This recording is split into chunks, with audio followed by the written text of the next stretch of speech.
Father Abbot. Albert, my friend. Christ be praised.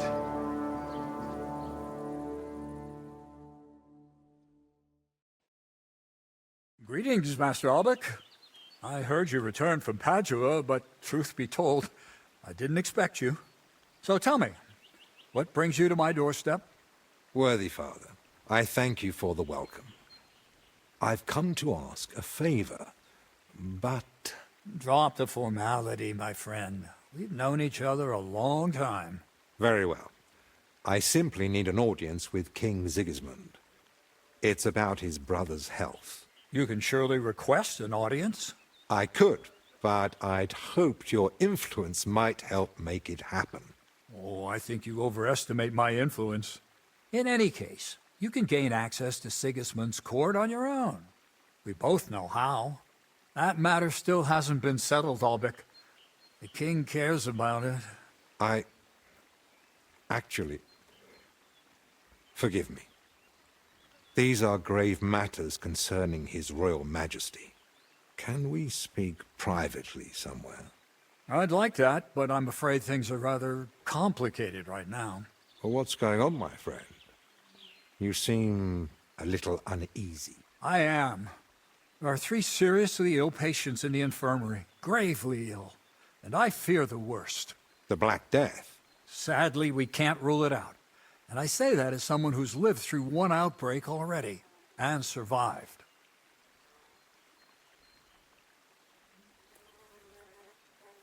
And who are these 3 patients? 2 are members of the monastery, Confessor Stephen and Brother Yaroslav, who works in the scriptorium, and one of the maidservants.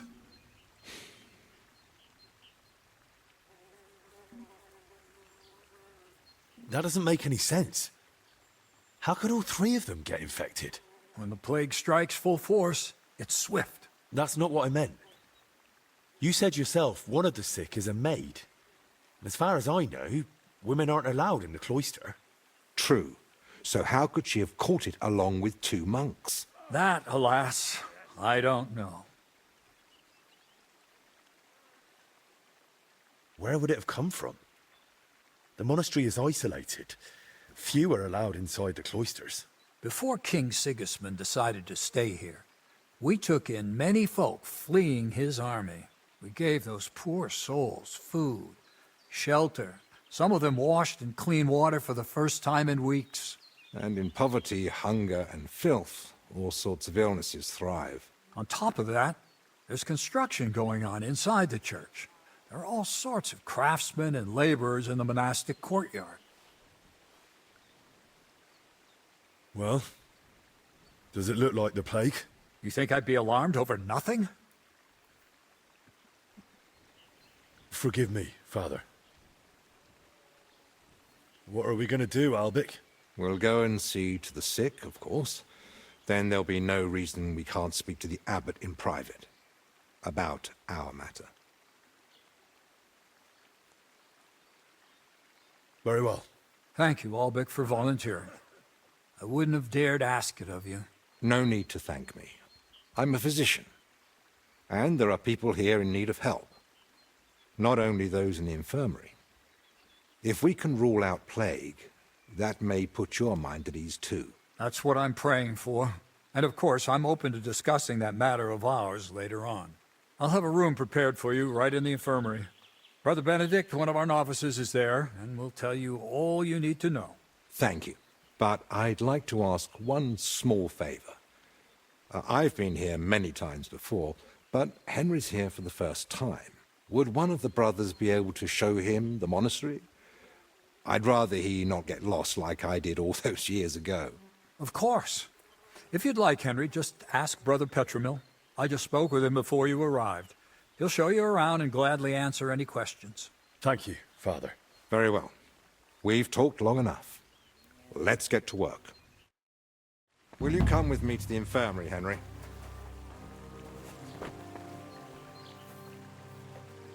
Of course. Wouldn't let you go alone, would I? I didn't think so.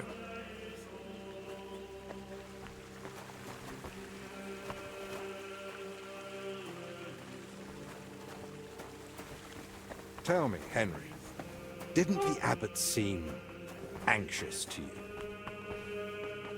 Yes. Although it's not like he tried to hide it much. The plague's a terrible illness. But surely they'd recognize it in the infirmary. Why would he need you?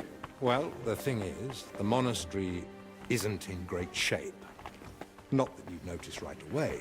King Wenceslas borrowed heavily from settlers. And now the monastery has to sell land to pay off its debts. And when Sigismund marched on the town with his army, that didn't help matters either. And if plague really did break out, that could be the final nail in the coffin. The abbot might be forced to dissolve the monastery. But let's not jump to conclusions. I want to see the sick with my own eyes before we start worrying about the plague.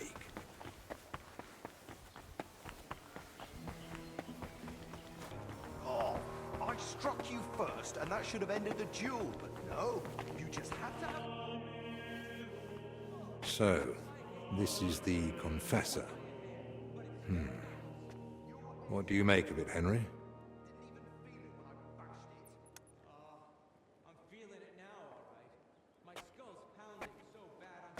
He looks worn out.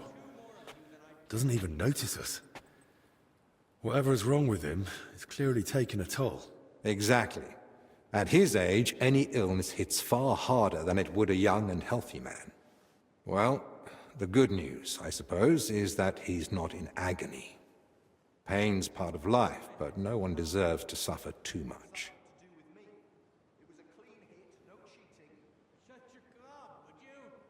Compassion, Henry, whether for the suffering or even the enemy, is part of every good physician's character. Unfortunately, not every physician is a good one. Albek? Albek of Unichov? Zacharias? What are you doing here? Wherever His Majesty goes, I must follow. You know how it is. But why aren't you in Padua, studying? Have you been missing your homeland? I was summoned home for urgent matters. And since I'm here, the abbot asked for my help. Ah, yes. This plague he's so afraid of. Plague? Do you believe it? Am I such a poor teacher? Of course not. But until now, it was just my word against the abbot's. In other words, I am truly glad you're here, my friend.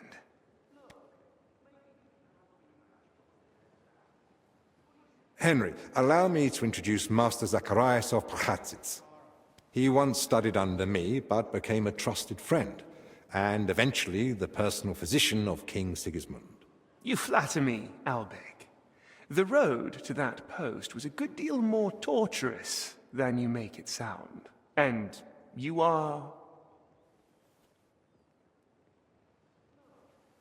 Henry of Scalitz.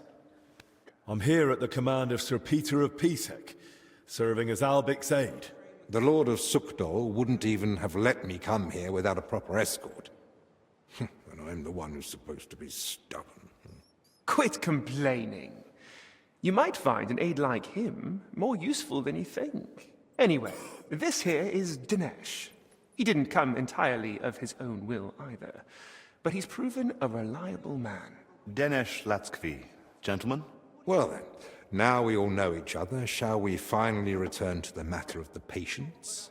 Zacharias, I presume the abbot summoned you for the same reason as me. Aye, though I've only had time to merely examine them all. All three share the same symptoms. It begins with weakness, then comes fever, rash, and later bloody diarrhea. By far the best off is the confessor here. He can still talk. The maid and the translator from the scriptorium are much worse. They sleep most of the day, and when they do speak, it's nonsense, because they're delirious with fever. Right. In that case, first we need to bring down the fever. Have they given you anyone to assist? Yes, Benedict. He's a novice and a bit odd, but he knows more about alchemy than most. We'll need linen and clean water for compresses. Pre-boiled water is best. Have you got chamomile decoctions? Benedict brews a fresh batch every evening. And what are they feeding them? Mostly bread, fruit. Yesterday they had fish, but they haven't eaten much of it. That doesn't sound like proper food for the sick. If they've got a fever, they need to be drinking a lot, don't they? You're right. This is no good at all. They might as well be feeding them dry pretzels. They should be getting something light and nutritious, ideally in liquid form. Broths, stews, thin porridge. Agreed. Dinesh will speak to Solarius Julian. You know the way to the kitchen, right? Consider it done. Then fetch herbs from Joachim. I gave him a list of what we'll need. Gentlemen, Joachim, you say? Well now. Who's this Joachim? You know him? The monastery herbalist. He lives in a hut in the garden behind the infirmary. But if I were you, I wouldn't bother him too much. He's a grumpy old fellow. You say that because you don't know him. I'll tell you more about him, Henry. But we have more pressing concerns right now. Can I help in any way? The best thing you could do is find out what the patients were doing before they ended up here. Diseases spread through foul air. So if we find where the three of them were breathing the same air, we'll find the source of the infection too.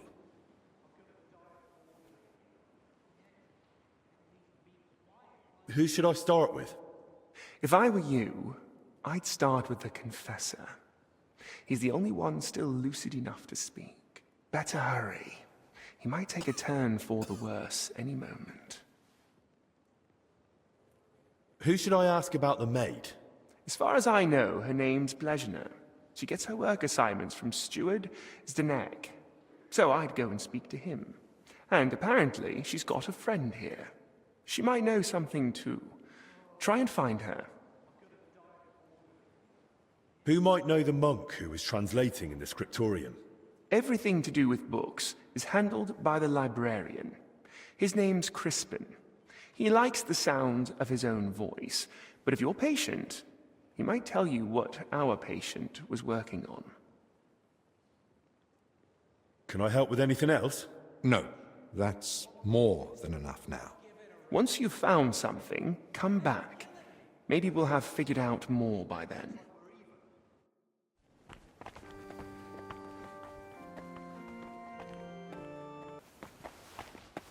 How do you feel? Like I'm turning inside out. Don't worry. I'll let you rest. But first, I need to know who you've been seeing lately. And where. What? Why? Because we need to find out where and how you got infected. What's that got to do with the others? The sickness spreads through foul air. Anyone breathing the same air as you might be at risk. You sound like you know what you're talking about. And I believe you've got your reasons. But I'm a confessor. I can't. I mustn't break the seal of confession or tell you what anyone confided in me. I'm not asking you to reveal anything. Just point me in the right direction. Perhaps you're right. I could at least point the way. There's something that might be connected to this dreadful sickness. Look in my cell. It's the one beneath the abbot's chamber, opposite the spiral staircase. Here's the key. I think you'll find something there that might help you. What am I looking for? That you'll have to find out for yourself. I understand. I won't pressure you. Get some rest. Wait, please. Do you think that I might ask you for something? What is it? I'd like to have some flowers. Something living to cover up the ever-present stench of decoctions.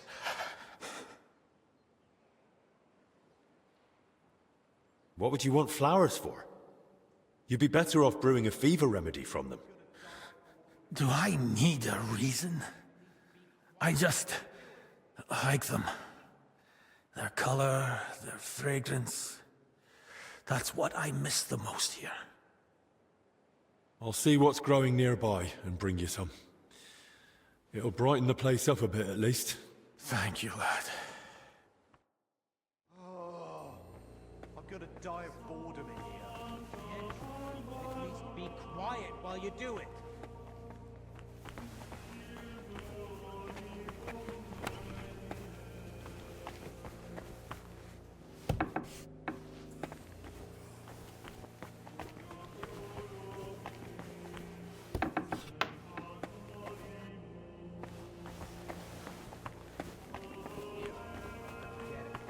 Go train with Carl.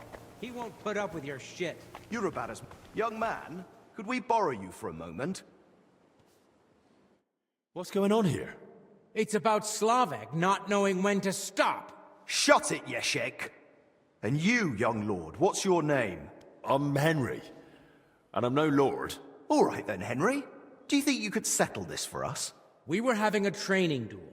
Servant brother Carl makes sure we don't grow idle here. Well, Slavek thinks he struck me first. I say it was the other way round. You're looking pretty battered for a training duel.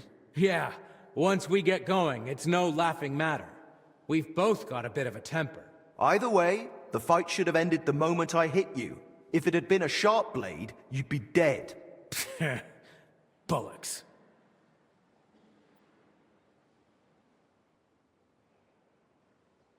Listening to you two, I'm tempted to have a duel myself. Go to our camp. Brother Carl is always happy to have someone new. But before that, could you judge our dispute? What do you say? How did it happen from your point of view, Yashek? We were having a training duel, but it wouldn't be Slavek if he didn't run his gob the whole time. I didn't give a toss until he started insulting my ma. I won't have anyone doing that in front of me. That's serious. What did he say? That she squints, and I've got it from her. I warned him to shut his gob or he's done for. I gave him a jab in the shoulder, well-placed and educational, to end the fight then and there. But he got all riled up and came back at me. That's a load of crap. He pounced at me out of nowhere. I was only defending myself. I still want to hear what Slavek has to say. Now that's more like it. We just wanted to warm up a bit. Attack, block, But Yeshek completely lost it. Left lower cut, lunge at the knee, then straight for the ribs from the right. All at full force, like he was trying to kill me. So I shout, "Ease up, have you lost your fucking mind?" And the idiot goes even harder. So I smacked him one. What else was I supposed to do? Where exactly did you hit him? Where do you think? Right on the skull. Yeah, he looked like he'd completely snapped. He swung and... Ow! Bloody hell! He struck down at me with a full swing, straight to the collarbone. Oh, come off it. You're making half of that up. This bickering of yours is tiring. I'll tell you what I think, but then you'll both shut up. All right?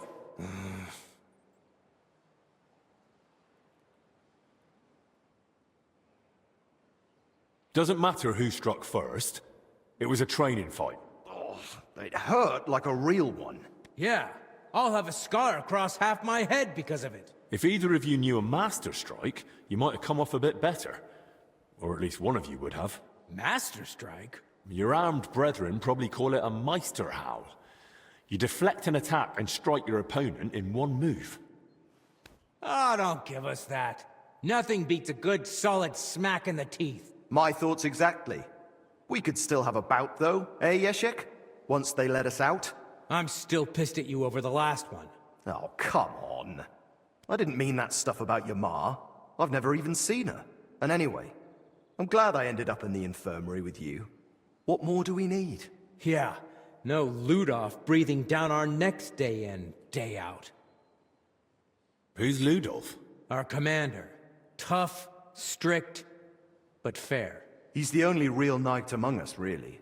Came from Marienburg. That's a castle belonging to the Order. It's supposed to be massive. I'd love to see it one day. I haven't set foot outside Bohemia in my whole life. Don't worry. You'll see it when we march out of here. But till then, we're stuck here for a while. Well, I wish you both a swift recovery. I'll be off now. Thanks. By the way, if you run into Brother Carl, tell him not to take it to heart. We brought it on ourselves. He's a good man, and if you wanted, I'm sure he'd let you train with us at the camp. Just tell him you know us. But watch yourself, so you don't end up like the two of us. I don't think Carl could take that. I'll keep that in mind. And Henry, before you go, I have one more favor to ask. When they were carrying me here, I dropped my purse somewhere along the way. A nice one, made of leather. Could you look for it? It had all my coin in it, but I can barely stand, let alone go searching. Do you at least know where you lost it? They dragged me along the path by the ponds. At one point, I got snagged on some bush, so they were yanking me back and forth, and I reckon that's when the purse got shaken loose. It was near that stone well in front of the main entrance to the church. All right, I'll have a look. Maybe no one's picked it up yet. Thanks. I'd be grateful. About our little duel, one more thing. Oh, give it a rest, for Christ's sake. My head's killing me. And my shoulder. It looks like we're even.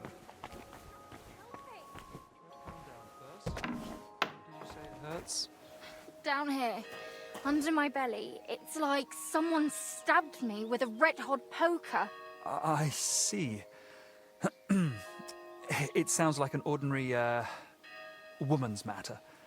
It usually comes with its fair share of pain. What do you mean, woman's matter?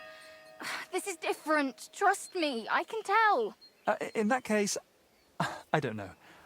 I don't have the necessary theoretical knowledge for this. I don't mind. I'll take anything you have. A bit of hogweed, at least.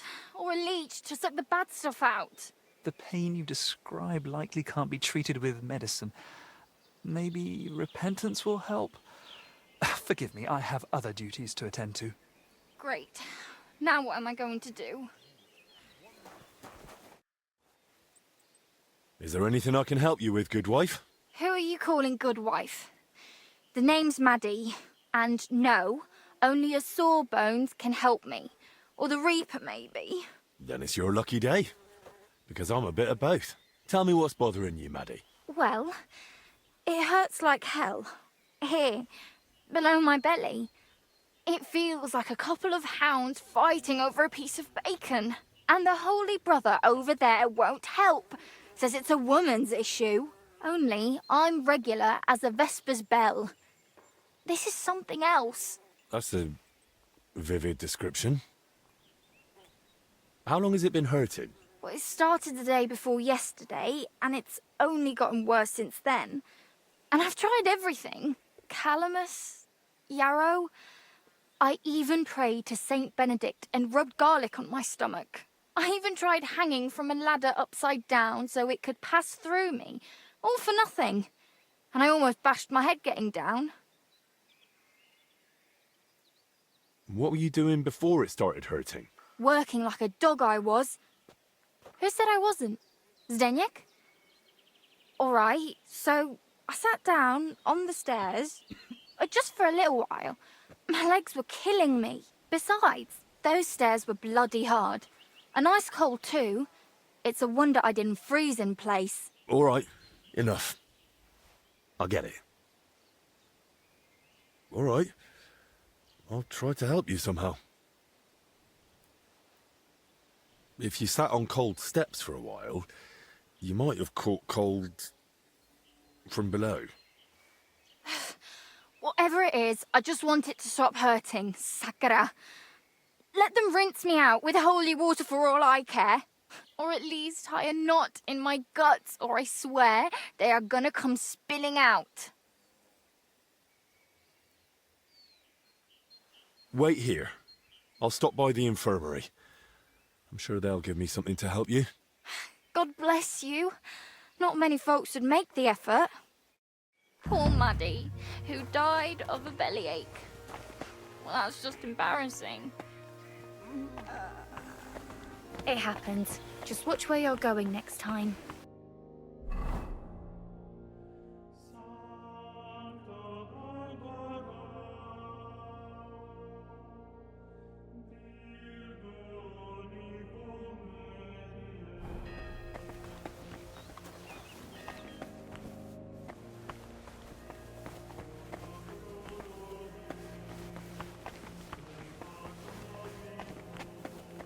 I saw you came here with Master Albic. I suppose that would make you his assistant? Yes, I suppose you could say that. My name is Henry. Pleased to meet you. I'm Benedict the Novice, but I reckon the abbot already told you that. Yes. He said you would show us to our lodging, as well as the infirmary. Your room is at the other end of the infirmary. It'll be the door on the left. There's an alchemy workshop in the other room. Master Albic should find everything he needs there. Though if he needs any fresh herbs, there's also the monastery's garden. Brother Joachim, our herbalist, would be more than happy to help him. Good to know. Thank you. Benedict, I need your help. You too? Lord in heaven! It isn't for me. This girl who helps out around the styes has stomach pains. I see. I told her I can't help her. Not that I don't want to, it's just that I'm not educated in women's issues. Understandably, there aren't many books on the topic in the monastery's library. And to tell you the truth, she was a bit frightening. This isn't about her time of the month.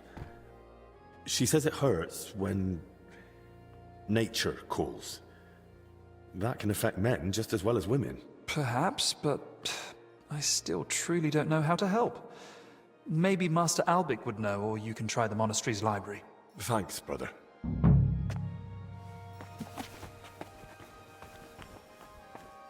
So it's a freaking cystitis or something like that.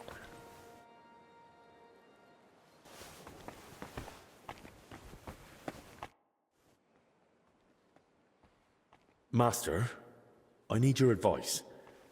A girl is feeling ill, and you're the only one who might be able to help. It's a bit, unusual. Another fallen ill. And another girl, no less.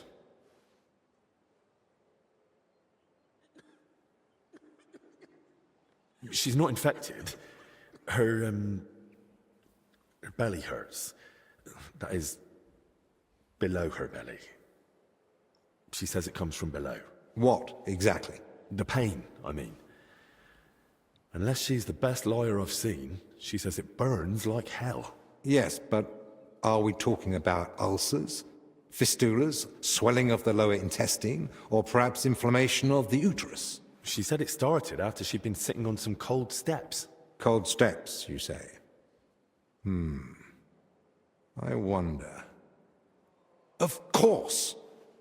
This is just like the case Trotter of Salerno wrote about. Coldness in the lower abdomen, inflammation of the urinary tract accompanied by sharp pains. This can lead to bladder distension or pelvic congestion. Aye. Cystitis. It sounds like all that's happening while we're standing here talking about it. You don't see a case like this every day. I'll have to write down all my findings in detail. So do you know what to do? You've treated this before? Not at all. I've never come across something like this.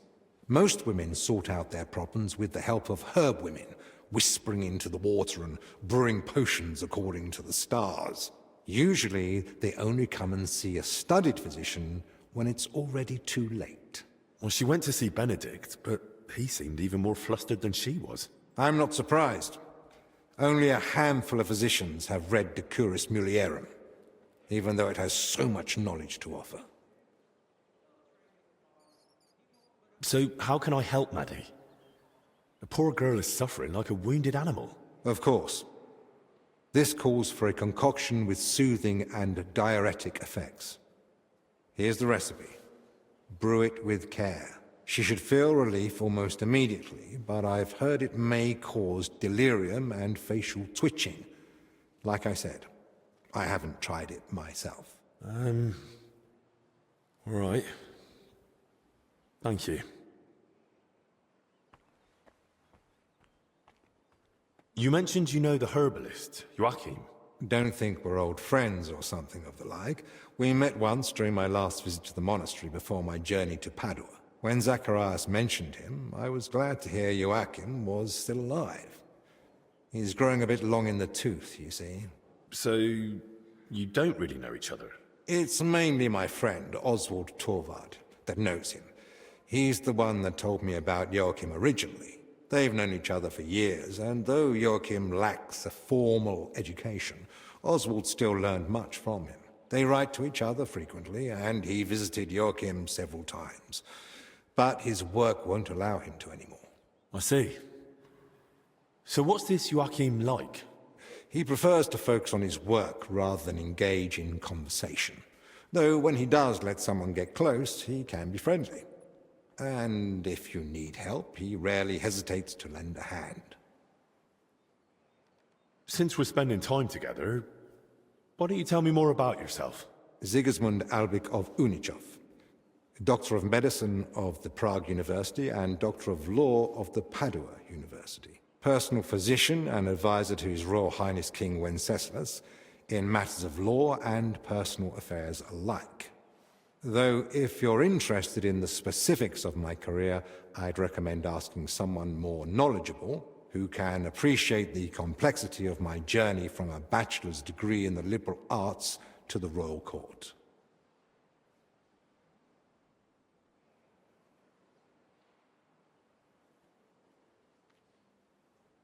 How is medicine in Italy different from Bohemia? Massively. Though my local colleagues don't like to hear it. In Italy, especially in Padua, emphasis is placed on precise observation, analysis of causes and effects, and above all, prevention. Italians pay more attention to the connection between diet, environment, and health. Something I have tried to introduce here, albeit with limited success. Czechs are used to heavy, fatty foods and rely more on miracles than sensibility. Here, physicians are taken as a last resort. In Italy, a physician's word is law for daily life. I hear you've written several books. What are they about? About medicine. What else? I am most proud of the Compendium Medicinae, a summary of medical knowledge. I wrote it mainly for students and practitioners, but I'm also planning to write a book about health and how to keep healthy. It won't just be advice on how to survive the plague or treat a fever. It'll be a guide on how to live correctly and sensibly, what to eat, when to sleep, how to exercise, what to avoid.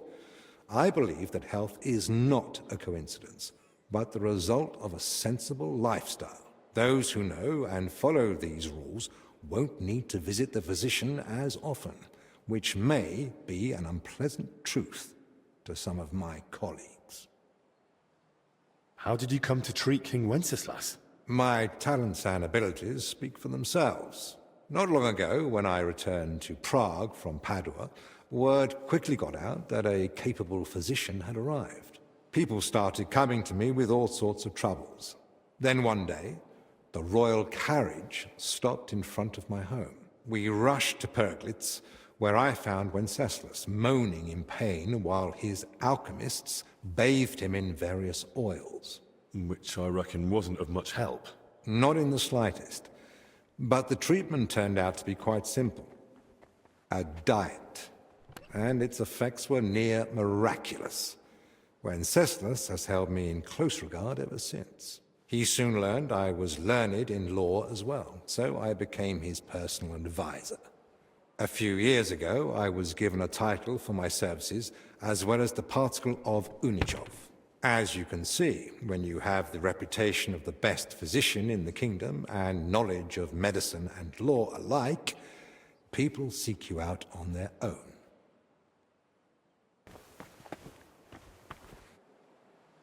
So this is where they put the altar Wojtur and I painted. Beautiful work.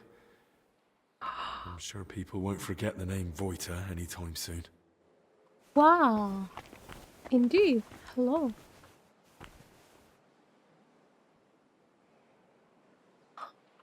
Cool. Oh my god.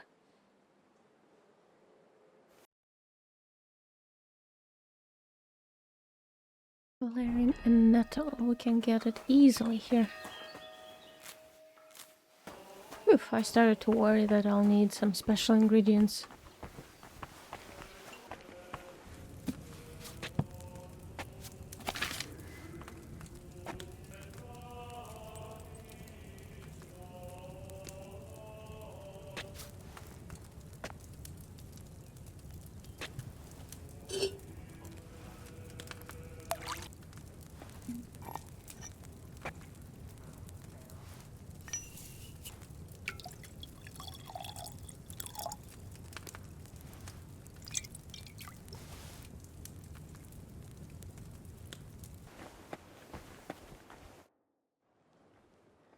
Tell me a bit more about yourself. Gladly. What do you want to know? You've known Albic for quite a while now, haven't you? Too long, perhaps. If you know what I mean. Well, I've only known him for a short time, but I can imagine he's not always easy to get along with. Aye, old Albic.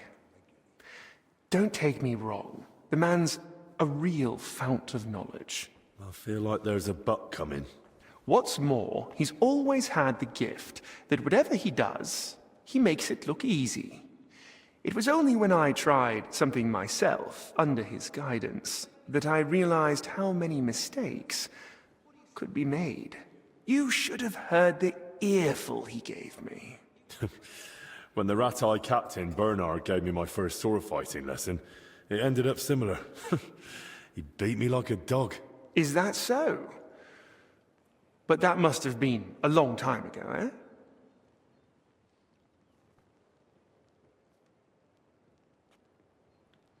So much has happened since then. It feels like it was 100 years ago. Wise words.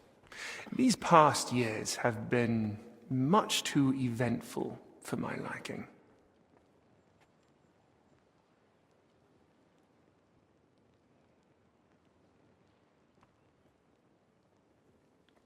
Serving as King Sigismund's personal physician must be a huge responsibility, eh? Responsibility, too. But above all, it's constant alertness. You have to know how to act, but also how to anticipate. And even though it is not talked about, even kings are only human and can still fall gravely ill.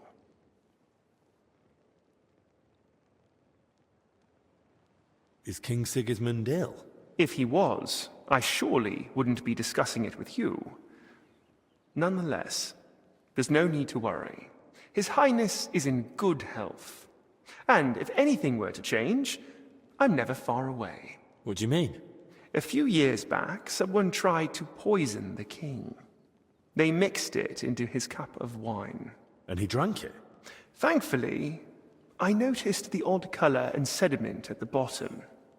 They had a waiter try the wine, and, well, I couldn't save him, unfortunately. Since then, there's been a shortage of waiters at the royal court. Strangely enough, nobody wants to do the job. No wonder. Albic mentioned the two of you treated King Wenceslas once. That's right. It all turned out fine in the end, but there was a moment even Albic was worried it was beyond his capabilities. What was wrong with Wenceslas then? As his physician and confidant, Albic kept it to himself, but I had my suspicions. Now that I care for his brother, I can deduce what's hereditary and what Wenceslas brought upon himself with his, well, let's say, more unrestrained lifestyle. Who's that companion of yours? Dinesh? That's an odd story, actually. I'm not even sure how he made it to the royal court. Maybe someone originally took him as a prisoner. You never asked him? He doesn't want to talk about it, and I respect it. His family doesn't have the best reputation, and Dinesh does well not to associate with them. His family? What happened? Ask him yourself. It's not my place to tell you about it. Did I hear correctly that you're from Prachatiec? How is it there? My, you have a good memory. Yes, I am. But, to be honest, I left there years ago to go to university and haven't had the chance to go back yet. So you haven't seen your family since then? I'd married myself to the king's service. The house went to my sister and brother-in-law, and they are doing well. Years ago, Prachatiec was granted the privilege of trading in salt from Passau by the king, and my brother-in-law knew how to take advantage of that. Is it true that Albic was your teacher? He was far from the only one. At university, they filled my head with knowledge about alchemy.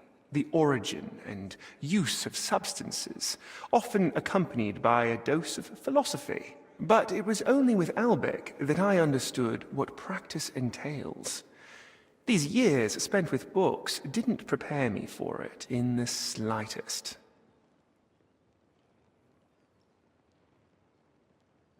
What surprised you most in medical practice? Hard to say. You get used to the smell of blood and pus eventually. Same with the screams and cries for help. But when someone's child dies in your arms for the first time... Well, that was the first and last time Albec and me got drunk like animals. I thought Albec fits in more with books and alchemical instruments too. Appearances can be deceiving. He's a knowledgeable man, but I've never seen him more in his element than when he's caring for his patients. Sometimes he thinks he'll save the whole world with his head full of wisdom. And don't try to argue it with him.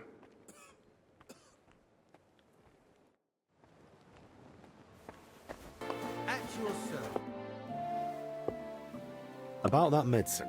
Tell me you've got good news. I feel like I'm being ripped in half.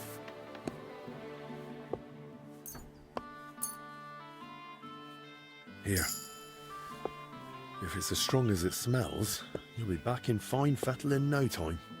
By all the saints, bless you. That looks like just the potion to set me right. Foy. It smells like you boiled an old boot with rotten garlic, but what have I got to lose?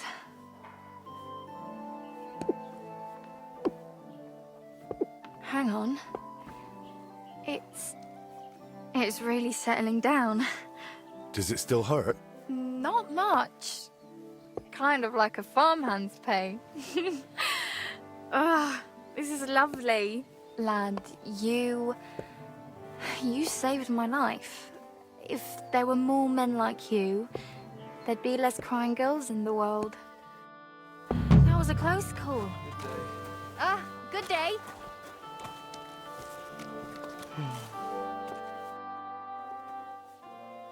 You're Zdeněk, right? They say you're the steward here. I need to find out something about Blažena. She's lying in the infirmary. What's it to you? She's in a bad way. Master Albec is treating her, but to work out what's wrong, I need to know what she's been doing lately. Oh, I see. That's different. What do you want to know, then? What sort of work does Blažena usually do? All sorts. She's a maid, so she does whatever needs doing. Did she ever go into the monastery? What would she do there? Women aren't allowed in. But she still manages to get where she's not allowed. What do you mean by that? It'll sound terrible with her being sick now. Whatever it is, out with it. I think she's been stealing. Lately, food's been going missing from the pantry, and she and I are the only ones with a key. I was just about to throw her out, but then she fell ill. Where does Blažena sleep? I'd like to take a look at her room. What for? How do I know you won't nick something? Excuse me? I can bring Master Albec here if you like, but he's got better things to do. Like saving Blažena and the others. All right, no need to shout. Blažena sleeps in the house across from the church, like most of the help. When you enter, go through the door on the right, then up the stairs. Her bed and chest are by the window. I'll take a look there if that's all right. Who was Blažena closest with here? She shared a room with Valerie. I had to separate them more than once so they'd stop chatting and get to work. And how do I recognise Valerie? Easy. She's the only blonde among the maids. And where do I find Valerie? That's her, standing over there. But listen, don't tell her what I suspect. She might take it the wrong way. Thanks.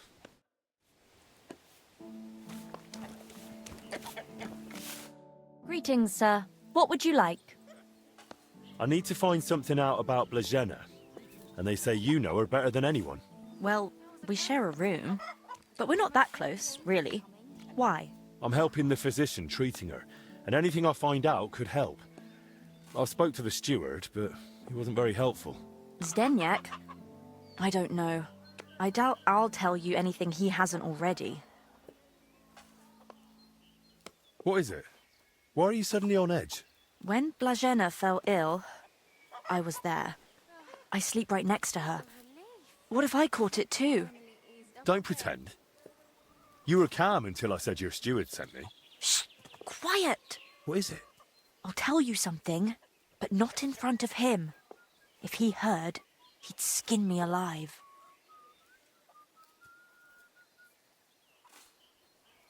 God be with you, my friend. What do I do then? Wait till he leaves somewhere he can't hear us. Then we can talk. Be with you. Mother. The steward can't see us or hear us now. So, what did you want to tell me? Tell me first what he told you about Blazena. Not much, really. Just that she's a maid and all that. That's why I was hoping you'd tell me more. Did he try telling you she's a thief? And is she? That scoundrel. I knew he'd try feeding you lies. How can you be so sure Zdeněk lied to me? Because I caught him red-handed. I saw him going through Blazena's things. Her chest. You think he was looking for something? Maybe. I saw him take something out of her chest. And do you know exactly what he took? No. It was already getting dark, and the bastard's quick with his hands. But it must have been something small. Right after that, he slipped out and went down into the cellar outside. And what sort of cellar is it? The entrance is in the yard, under the stairs. There's food down there, but mainly that's where the monastery wine is kept. There are a few rooms down there, and only Zdeněk has a key to some of them. Sounds like a perfect place to stash stolen goods. Do you know where Zdeněk sleeps? Maybe I should have a look. We live in the same house. Me and Blazena sleep upstairs. He's got a bed in the kitchen downstairs, just opposite the door. But why would Zdeněk lie about Blazena stealing? I don't know what went on between them, but lately he's been giving her a hard time. I think he wants to get rid of her. Now? When poor Blazena's ill? That's just grist to his mill. The poor lass can't even defend herself, and he wants to take advantage of it. Why would the steward want to get rid of an ordinary maid? Isn't it enough that he's a scoundrel? Maybe he fancied her and she laughed in his face. Serves him right. Did Blazena have a sweetheart? That? I'm not entirely sure. So someone's been sniffing round her? I only ever saw her once, chatting cheerfully in the doorway of the monastery with some monk. Monks aren't supposed to talk to women, right? And I haven't told anyone but you about it, and you keep it to yourself too. Blazena's got it hard enough as it is. Where did Blazena usually go around the monastery? All over? Right, but that doesn't help me. Where did only she go? Zdeněk gave her the pantry key, so she was the only one who had access to it. And where is that pantry? That same cellar I already told you about. The one I saw Zdeněk run into. That'll do for now. I'll take a look in that cellar and see what I can find. Right, but how is all this supposed to help Blazena get better? Well, to be honest, I don't know myself. But Master Albic said to find out what I can. And how is Blazena doing? Honestly, it's not looking good. She's burning with fever and spends most of the time rambling. Poor girl. I'll pray for her. Let's hope she recovers. I miss her high spirits. And her laugh.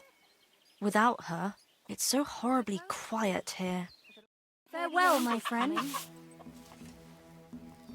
Do you know what's going on with Joachim as of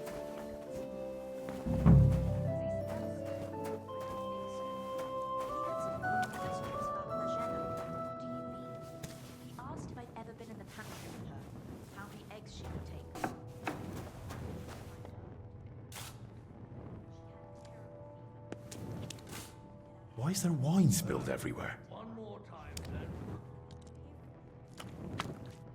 Wine in a tub? but it looks watered down to me. What? An empty wine barrel. Someone's been hammering these barrels shut.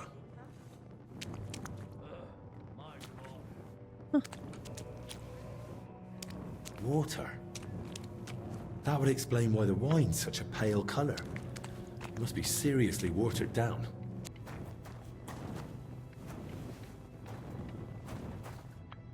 Of course. Now I get it. Steward Zdenyek's watering down the monastery wine.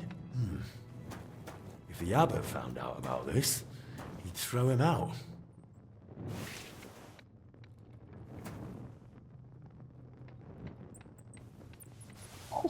I can't go past it. Sorry, I can just ignore the sauerkraut. I know you're watering down the monastery wine. I beg your pardon? Don't act like you didn't hear. You know exactly what I meant. You feeling all right? Maybe you should lie down. I saw your cellar. What? But no one's allowed down there. And I know exactly why.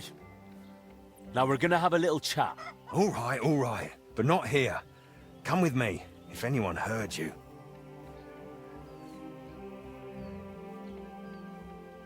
I'm not going anywhere with you. We're talking here and now. Oh, come on. No, come on. Shh, not so loud. What, you don't want anyone to hear? Then talk. All right, I won't say another word. Just stop shouting. So what the hell do you want from me? Coin? Why did you lie to me about Blazhena? About her stealing? What's Blazhena got to do with all this anyway? Did that bitch tell you something? Don't speak about her like that, you hear me? The poor girl might die. And anyway, why would she tell me anything? Because she figured it out too. One time I forgot to lock the cellar door behind me and she caught me at it. So that's why you lied about her? So no one would believe her if she gave you away? You're a right bastard, you know that? Go to hell. They say you were rummaging through her chest. And you took something. What kind of nonsense is that? Don't deny it. They saw you. So what did you take? I found a key in her chest. What key? What's it for? It's for the monastery cellar. You mean your cellar? No, it's the key to the cellar under the monastery. But how would Blazhena get something like that? Women aren't even allowed in the monastery. Yeah, I don't know. Oh, Christ. And that's all you know? That's it, I swear. Then give me the key. I don't have it on me. So where is it? It's hidden, where I keep the silver from the watered wine. I figured you'd want something in return for keeping quiet.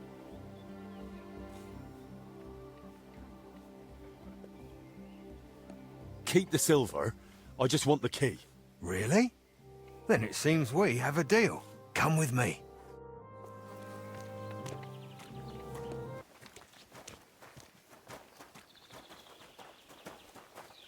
Come closer. I don't want to shout here. So where's the key? Here it is. Just like I promised.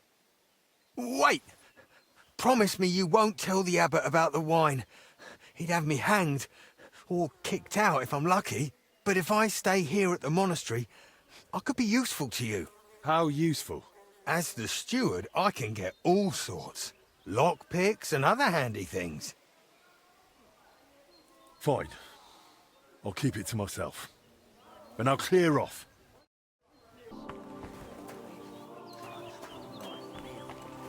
To death.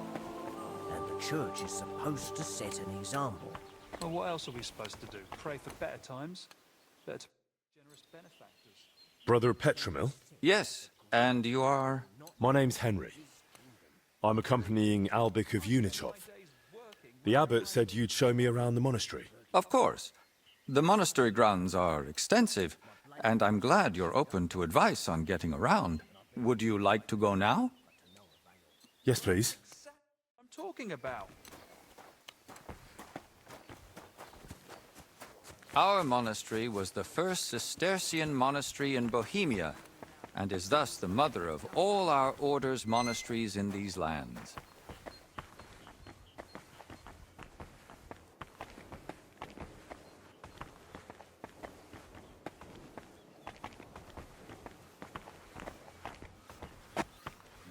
This is the gate to the monastery.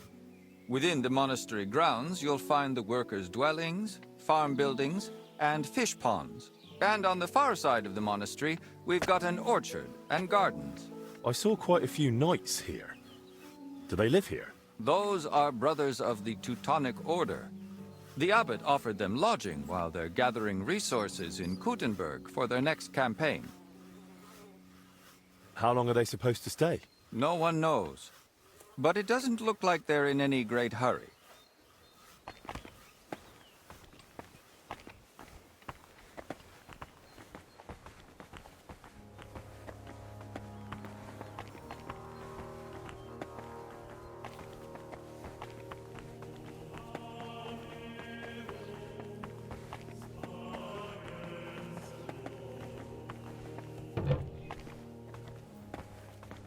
This is the kitchen.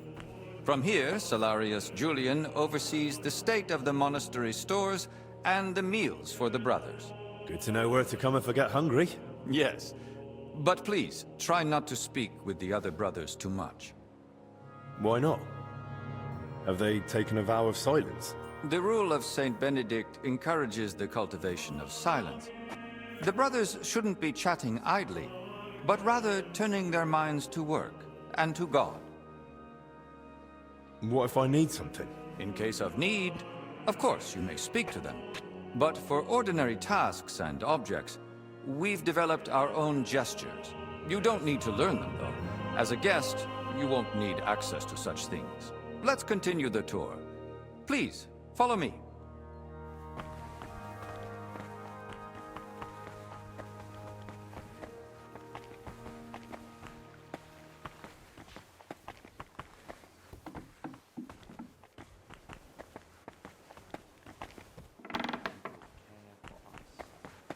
This is our monastery library and scriptorium. Brother Crispin, our librarian, does a splendid job.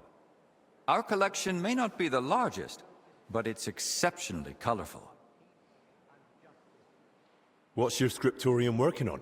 Brother Yaroslav is working day and night translating some Italian book. He's the most gifted translator I've ever met. But every gift comes with its dark side. What do you mean? Well, he's a bit of a free thinker. And how does that show? He asks senior brothers about matters a devout brother ought not to ponder. And such things have no place in our monastery. Can I borrow any books here? Yes, but please try not to take them out of the library.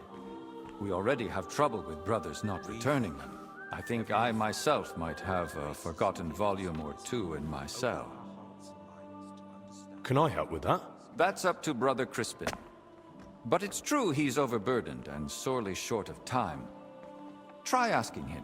All right, I'll check with him. If Albic doesn't need me urgently. That would be kind of you.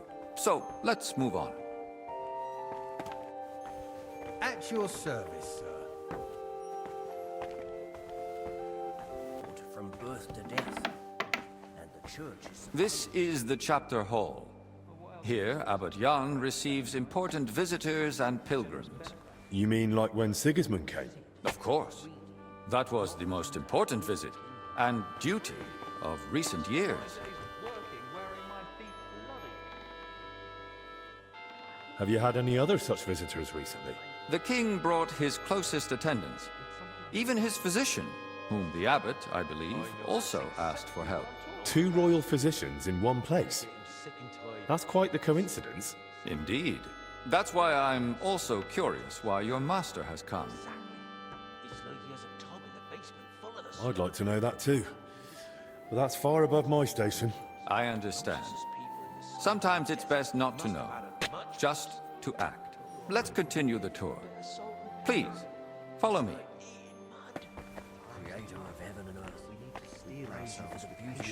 Next, we'll visit the beating heart of our monastery.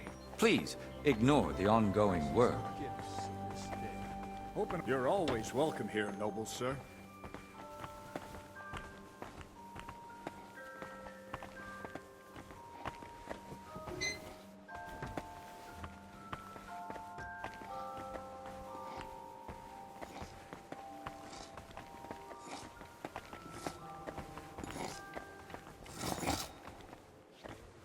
Welcome to the Church of the Assumption of the Virgin Mary.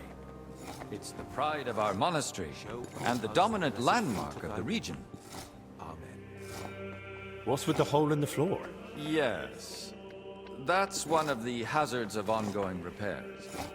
But that's not something a guest need concern himself with. I understand. I won't poke around. Thank you. I've been staring at it from Kuttenberg. I'm glad to finally get to see inside. Let it serve as a reminder of who tended to the souls of the people of Kuttenberg for decades. And do you think they need it? It'll do them good. The townsfolk are building their own church outside the bounds of our parish. They claim they should choose who'll oversee their town. Isn't that right, though? If they pick someone themselves, they're more likely to listen to it. But what of tradition? Of glory? Of all the service we've given to the townspeople? Not to mention how much of Kuttenberg stands on land owned by the monastery. So? Which part? That's a matter for the monastery. Let's continue the tour. There's not much left now.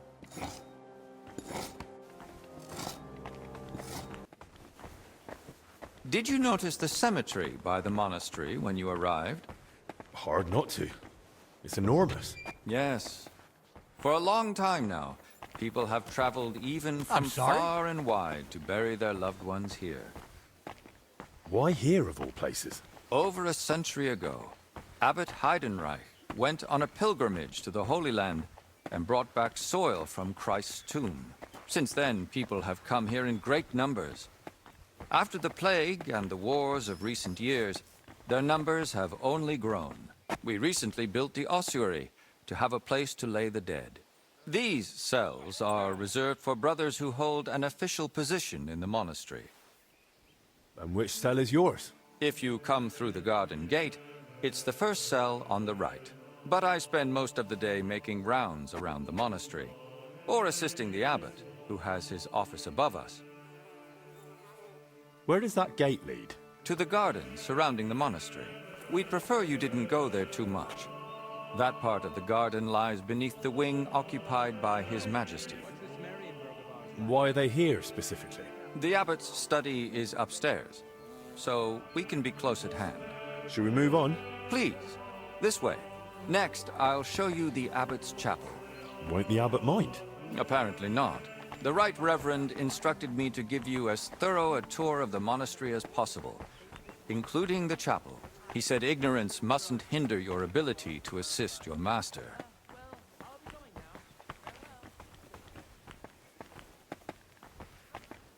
I'm always glad to see polite people like you. God be with you. God be with you. The last part of our tour.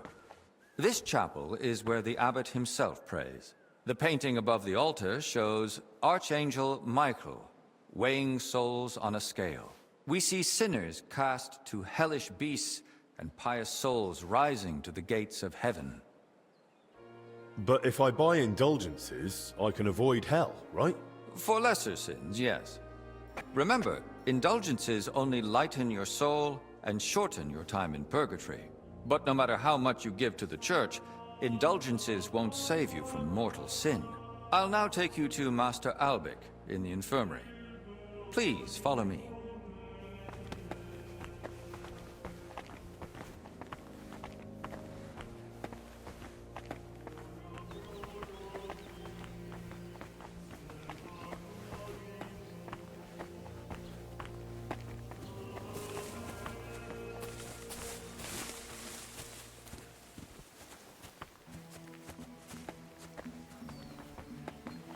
To the right is the gate to the wing now occupied by King Sigismund. Don't go near it. You won't get in. They don't wish to be disturbed. And if you walk past, please try to be quiet.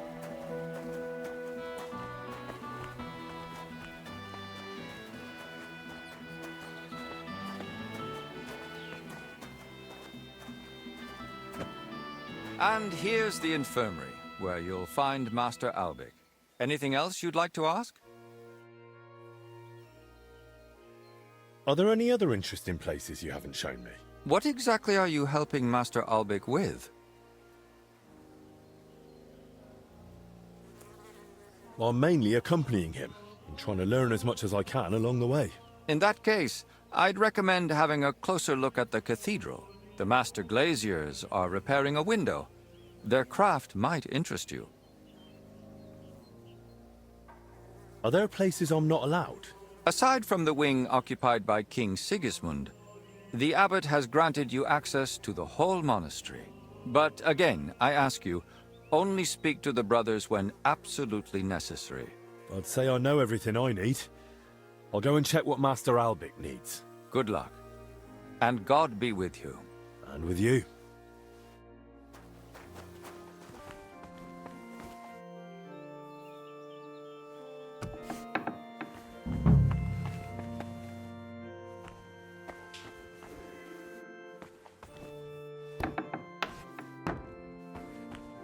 There's not much here. So that's why the confessor wanted flowers from me. He must like them.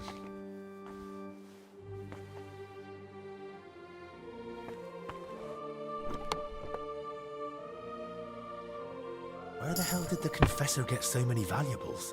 Something doesn't add up here. More flowers.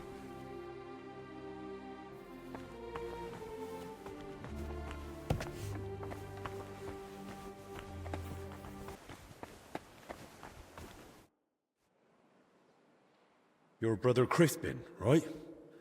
I'm here about Yaroslav. I heard he works here as a translator. Ah, yes. Poor Yaroslav. I pray daily for his recovery. God has blessed him with an extraordinary talent and a sharp mind. It would be a terrible loss if... But no. Such thoughts help no one. And who are you, anyway? My name is Henry. I'm helping Master Albic in the infirmary. Very well. What do you want to know about Yaroslav? Could you tell me, please, where he was staying? He has a cell in the dormitory upstairs. Go up the stairs in front of the scriptorium and turn right. Then it's the 5th cell from the door. Thanks. I'll take a look. What exactly was Yaroslav doing here? He's working on a translation of a book that came to us all the way from Genoa. While he was well, he spoke of nothing else. He knows Latin, Italian, and French. And thanks to his work, we have several valuable translated volumes in the library. What book was he translating? It's called the Decameron. And what's the Decameron about? I've not read it myself. I'm not as well versed in Italian as Yaroslav. I was waiting for him to finish the translation, but he spoke of it as a groundbreaking work of indescribable value. He even believed it might one day uplift the Christian people beyond their worldly suffering. He was so excited he barely ate or slept, just kept working. I thought it best to let him focus solely on the translation and assigned his other duties to others.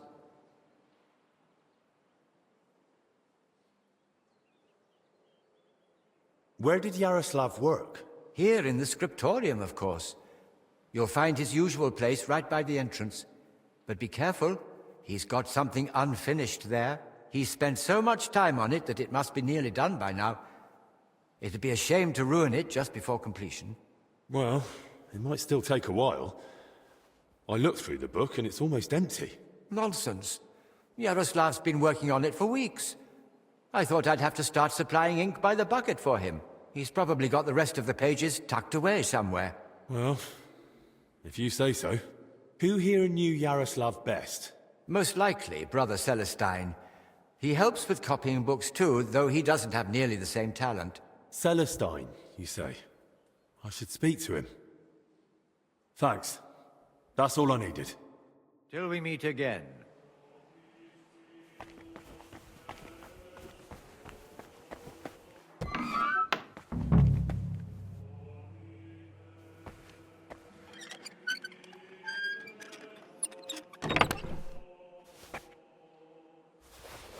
Plans of the cellars. What did he need those for?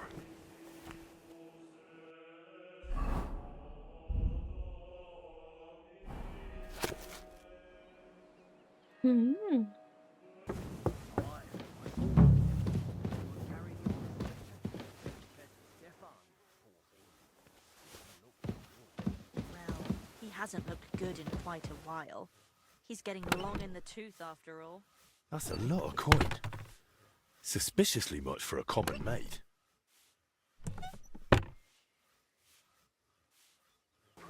Glory be to the Father, and to the Son, and to the Holy Spirit, for the gift of a new day and the strength. I mean, if Tab is not going, they'll sit here forever. All the graces and gifts of this day. Open our hearts and minds to understand your Holy I don't want to bother them during the prayer.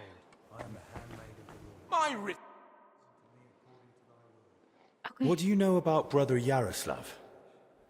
The librarian said you knew him better than anyone. That's right. We joined the monastery at the same time and just got on somehow. How does Yaroslav spend his time when he's not in the scriptorium? Why are you even asking? Master Albic put me up to it. He's treating him now. He said it might help if we knew more about Yaroslav. I see. And how is he? Is the treatment working?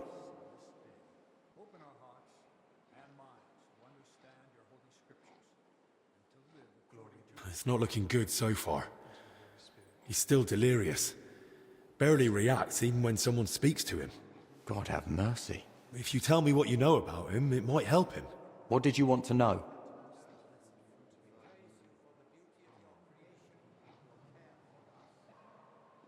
Do you know where in the monastery Yaroslav goes most often?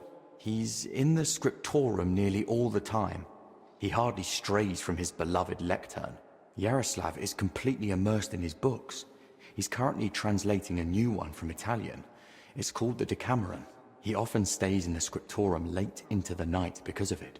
Shows up for morning prayers with his hands, sometimes even his nose, stained with ink.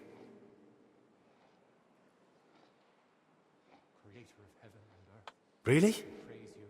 Crispin told me how hard-working Yaroslav is, but he's barely translated anything from his latest book. What makes you say that? Well, simple. The book is still lying in the scriptorium, and when I opened it, it was practically empty. That's... You must be mistaken. Why don't you believe me? I do. I just don't want you going around and slandering Yaroslav left and right. That's really not my aim. But I think I might be onto something. I just don't yet know what. And if you won't tell me anything, I'll probably have to ask the librarian again. Wait, don't say anything to Crispin. Oh? And why not? Because he simply wouldn't understand. Oh dear. Promise you really won't tell anyone. Word of honor. Now talk. All right. I just hope Yaroslav forgives me. One night, he accidentally woke me. The door to his cell creaks horribly. I already suspected his translation was taking oddly long, so I followed him that night. At first, it looked like he was heading to the scriptorium, but after he went down the stairs, he turned right and went down into the cellars. But when I went in after him, I couldn't see him anymore. I lost him in the dark. And you've no idea where he might have gone? Not a clue. As far as I know, it's just barrels of wine down there. And empty wine barrels. Why didn't you want to tell me? Because I just don't want Yaroslav to get expelled from the monastery. Just for going to the cellar? That doesn't mean anything. What if he was meeting someone down there? Someone no one's supposed to see him with. What, like a woman? Well, I once saw him standing in the monastery doorway with some wench, and they looked like they were having a grand old chat. And where exactly did you lose him, in the cellars? In the corridor leading to the scriptorium, at the passage to the stairs to the lower level.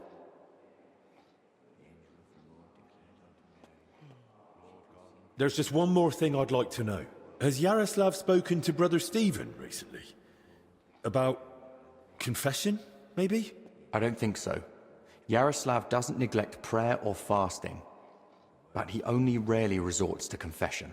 So you mean he sins, but avoids confessing it? He hardly sees anything as sin. How can I put it? He chose a life of asceticism, but He's not afraid to live. He once said, "Why would God create the world if he didn't want man to discover it?" The wench you saw Yaroslav with, was her name Blazena? Because she's now in the infirmary with that same illness. I don't know. I was mainly looking at Yaroslav. I don't even know any of the maids by name. That's enough for now. This must be where Yaroslav got lost when Celestin followed him. There's wine in the air. Someone must have spilled a cask. Someone's walked through the spilled wine.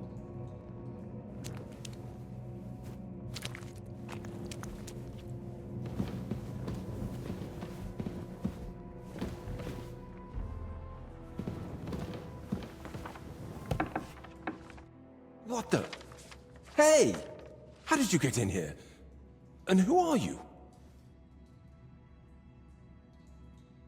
I'm trying to find out more about the 3 sick people in the infirmary. And all the signs led me right here. Christ's precious passion. May the Lord forgive us. Forgive you for what? And who even are you? Wojtek. We were, writing a book here. All of us. What book are you talking about? You don't mean the Decameron? Oh no. Yaroslav finished that one long ago. Everyone I've talked to thinks Yaroslav is still working on it. Why didn't he tell anyone? When Yaroslav started translating the Decameron, he soon realized what it was really about. He became afraid that if Brother Crispin, or, God forbid, the abbot, found out, they'd forbid him to continue the translation. They might even have the book destroyed. What a loss that would be. So once he'd finished the translation, he hid it down here instead. So, what's the Decameron actually about? That's not such an easy question. And you don't look like someone who came here to talk about literature. Then at least tell me why Yaroslav was afraid to hand over the book. Because it represents a new way of thinking. It doesn't focus so much on our Lord, but more on man. On human virtues, vices, good and bad intentions, and all the forms of love. Really? All of them? All of them. Mind you, the book pokes fun at the church a little. And you, as servants of God, were fine with that? It mocks your faith. I said the church, not God. There's a difference, even if not everyone wants to see it. Right. So what was Yaroslav working on down here, then? The Decameron left a strong impression on him. He decided to write a book of his own, in the same spirit, to celebrate what is as valuable to man as love, or the spiritual life. He later asked Brother Ernest and me to work on the book together. Who exactly is Ernest? I don't think I've met him. One of the older brothers. He's in charge of all the building and repairs in the monastery. And do you know if he might have fallen ill, too? No idea. But now that you mention it, I haven't seen him for a while. And when I think how Yaroslav and Blazina are doing... I'd best go and check on him myself. Where's his cell? It's one of those under the abbot's quarters. The middle one on the right, if you're facing from the courtyard. And what exactly did Yaroslav want to write about? About humor, wit, laughter. About everything that can make a person laugh. Oh, I like that. I enjoy a good laugh just about any time. Then you and he would have got on well. Yaroslav believed that a sense of humor could help a person in hard times just as much as strong faith could.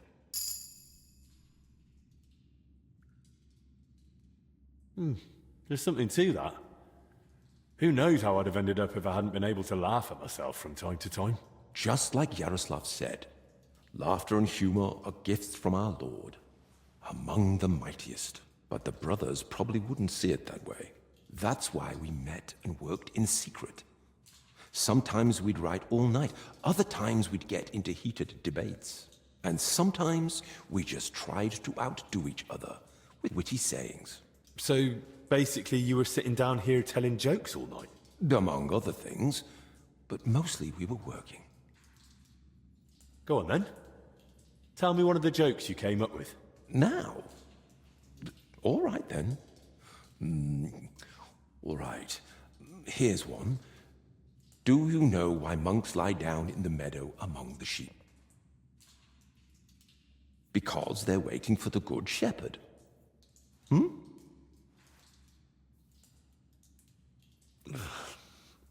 Tell me another one. The kitchen lad complains to his master. The cellar's terribly damp. How do you know? Asks the master. And the lad replies, yesterday, a fish got caught in the mousetrap.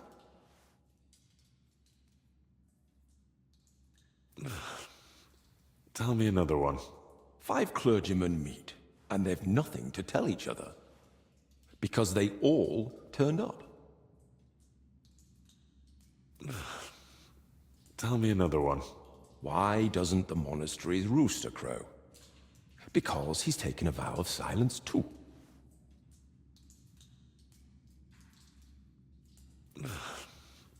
Tell me another one.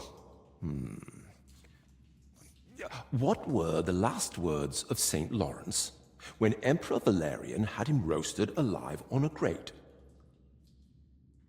Turn me over. I'm done on this side. Tell me another one. What book has the most leaves in it? A herbarium, of course.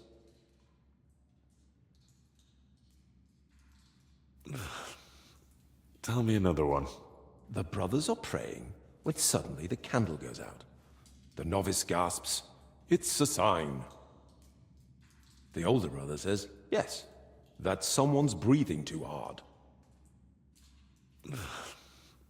Tell me another one. What do you call it when someone robs a storeroom full of pulses, but then repents and puts everything back? Appeasement.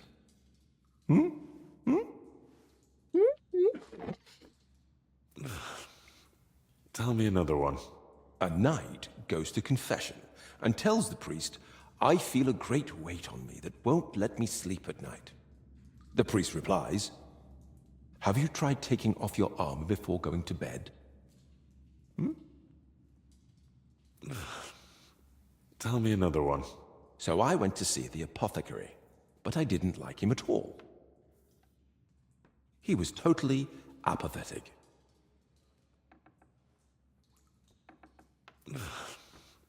Tell me another one. Brother Julian cooks fish every Friday and calls it fasting. We just call it a test of faith. Well, that one was a bit dry. So was Christ when he walked on water.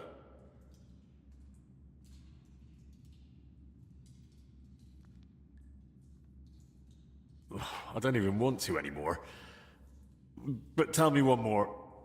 Some of our brothers have a lot in common with God when they're working. Everyone knows they exist, but no one's ever seen them.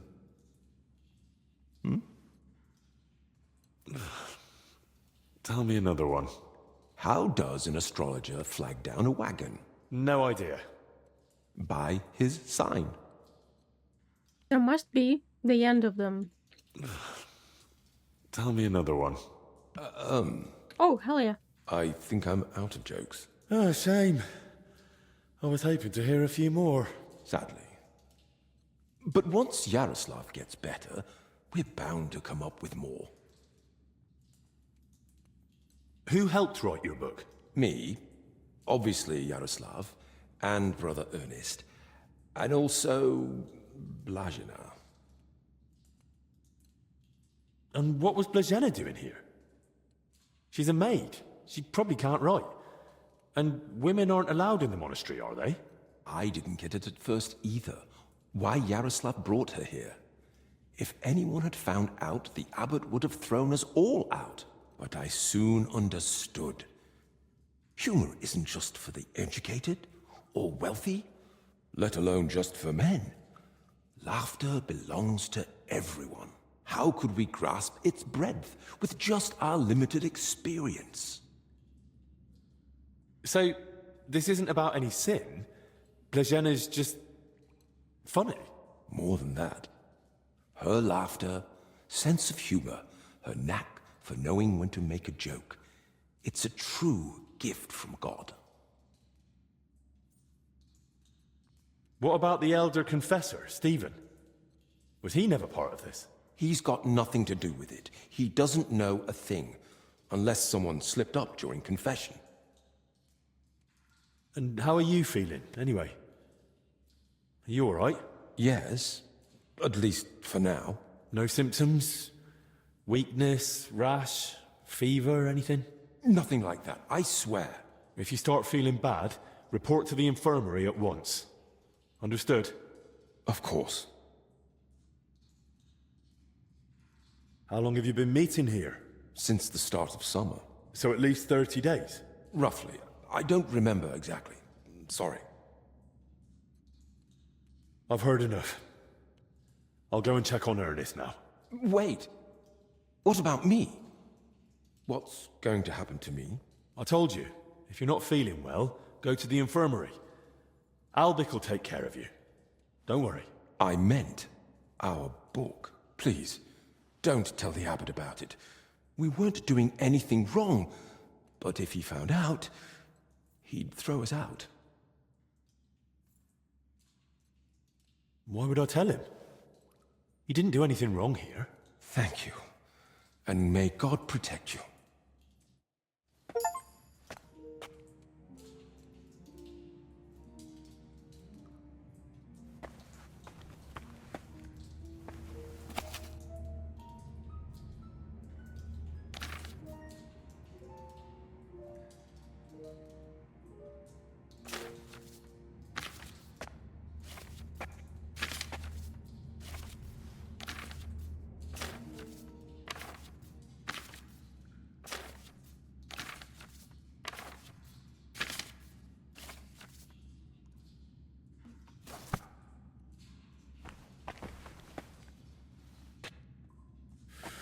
Whew, it's damp, chilly, but the air is clean.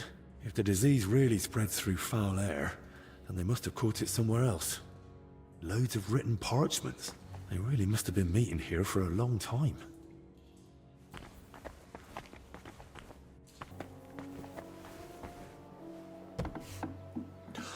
Christ! I'm too late. A rash. Same as the sick in the infirmary. But he died sooner, so he must have been the first to catch it. Some building plans. Looks like a church, and underneath, probably a crypt? I should tell Albic about this.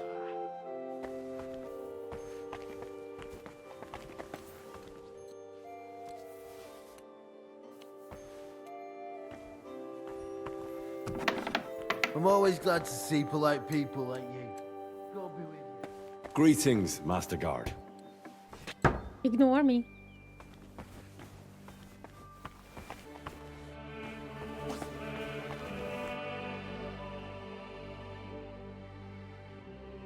I found another infected. You're not the only one. While you were gone, they brought in several more. So, where's your sick man? With the Lord now. I found him too late. Lord have mercy. Do you at least know who it was? One of the monks. His name was Ernest. That's the second death today. Let's hope it's the last. The confessor's dead. Old Stephen.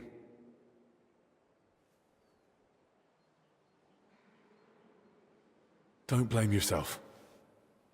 I'm sure you did everything you could to help him. We tried, but sometimes there's just nothing we can do. At least we know he's no longer suffering. And what about you?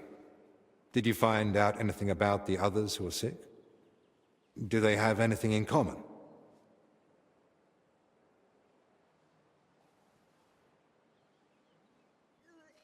I found some jewellery in Stephen's cell. It looked quite old. Jewellery? Where would he have got that from? He might have stolen it. But given how strict he was about the seal of confession, it doesn't seem likely. Maybe someone else stole it, but guilt caught up with him, and he gave it to Stephen during confession. Maybe. But surely we'd have heard about such a theft by now. Unless... they stole it from someone who can't tell anyone anymore. Do you think we've got a murderer here? I've no idea. It's all just guesswork. I found out that Ernest, Yaroslav and Blazhena were meeting regularly. There's a secret copying workshop in the cellar. A secret? But why? And what in God's name was she doing there? Well, it's a long story, but I know for sure they were meeting down there. Those three from the infirmary, and the overseer I found dead. Very well. I believe you. That explains why those three got infected. Do you think it happened in their workshop? Did you notice dampness, mold, any strange smell or bad air? Nothing like that. It was damp, but the air was otherwise clean.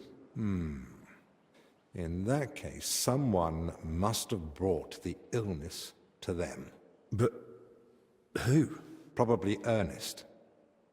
If he died first, it would make sense. Or maybe the illness just killed him faster because he was older. Like the confessor. That's possible too. So, what are we going to do now? We'll go to the abbot. You, Zacharias, and I. This is getting out of hand, and the number of sick keeps rising. To the abbot? Right now? You think waiting will solve anything? You've all come. That can't mean anything good. The truth is, more are falling ill and the infirmary's filling up fast. We're trying to give them all they need. But soon there'll be no beds, and they'll have to lie on the floor. How many have died? The old confessor, Brother Stephen. And Brother Ernest, too. Ernest? He died in his cell. No one even knew he'd fallen ill. So, it started then.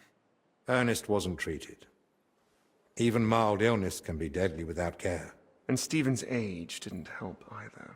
When the Black Death last swept the town, it also started slowly. The old, the sick, and those no one missed were the first to die. And then we couldn't even bury the dead in time, let alone give them the last rites. Now, the Lord is punishing us for it. We do have some good news. With Henry's help, we might soon uncover where the infection's coming from. We know that Brother Yaroslav and that maid both met with Ernest, so the illness must have spread between them. They all met? Even the maid? Why? Well, I didn't mean they were all together at the same time. Just that both Yaroslav and Blazhena had encounters with Ernest. Why would a maid be meeting with Ernest? That makes no sense. Ernest never left the monastery grounds. He did, in fact, fairly often. He was one of the few allowed out for work reasons. Then they must have run into each other by chance, somewhere outside. Very well, then. Just breathing the same foul air as someone infected for a while puts you at risk. And since I found Ernest already dead, we believe he's the one who brought the sickness among the others. If he was the first to die, then he must have been the first to catch it, right? But where did he catch it? I don't know yet, Father. But I have certain suspicions. What was his job in the monastery? Ernest oversaw all building and repair work in the monastery. And what had he been working on lately? He'd been supervising repairs in the church. A floor had collapsed above the crypt recently. He was assigning tasks to laborers and overseeing the work. Which crypt do you mean? Some important nobles are buried there. But most of all, it's the tomb of my predecessors. May their souls rest in peace. That might be the source of the foul air. The illness could have spread from the exposed crypt. I ought to go into the church and inspect everything thoroughly. Especially that crypt. That's not a good idea. If the illness is really spreading from there, no one should go in. I understand your concern, Zacharias. But Henry is right. At this point, it's just a supposition, and we must put it to the test. Enough. What nonsense is this? No one's going into that crypt. The disease is spreading. The infirmary is full. We've already got 2 dead. Father, I understand you're afraid, but... Afraid? I'm not afraid. I bear responsibility for the whole monastery, for every living soul. And it's my God-given duty to do everything I can to protect them from the plague. Father, wait. Just give us a day. 2 at most. I'll just find out where the sickness came from. You won't get another hour. The monastery is to be sealed. No one goes in, no one comes out. All the monks are to withdraw to their cells. What about us? You want to keep us here against our will? I don't want to, but I must. And at the same time, I humbly ask for your help. Believe me, you'll be repaid when the time is right. You came to me with a certain request. Help me, you may consider it granted. It's for the best, Albec. Even if it turns out not to be the plague, it's still a deadly illness, and we're within sight of the town. If it spreads to Kuttenberg, it'd be a disaster. I know. But as you wish. I'm sorry, Henry, but I'm afraid we have no choice.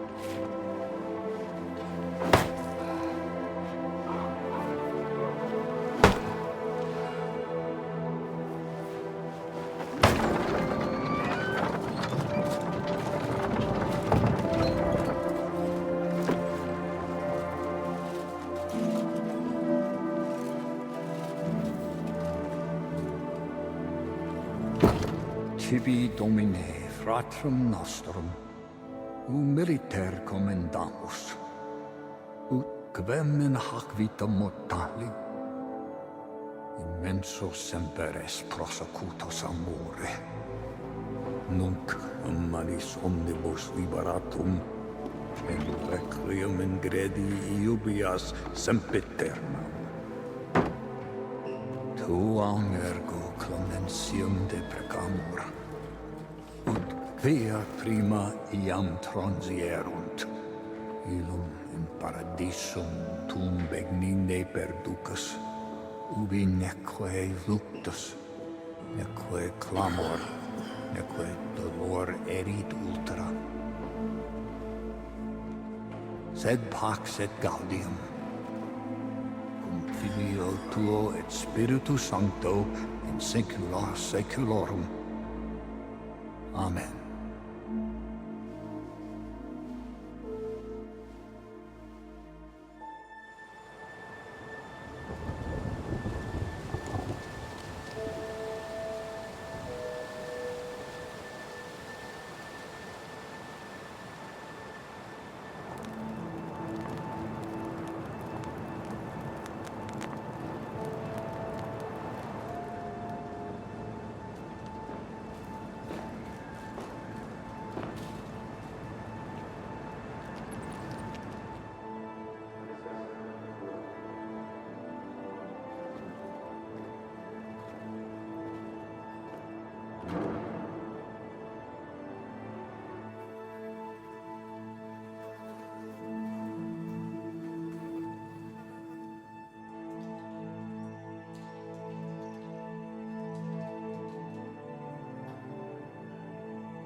What now?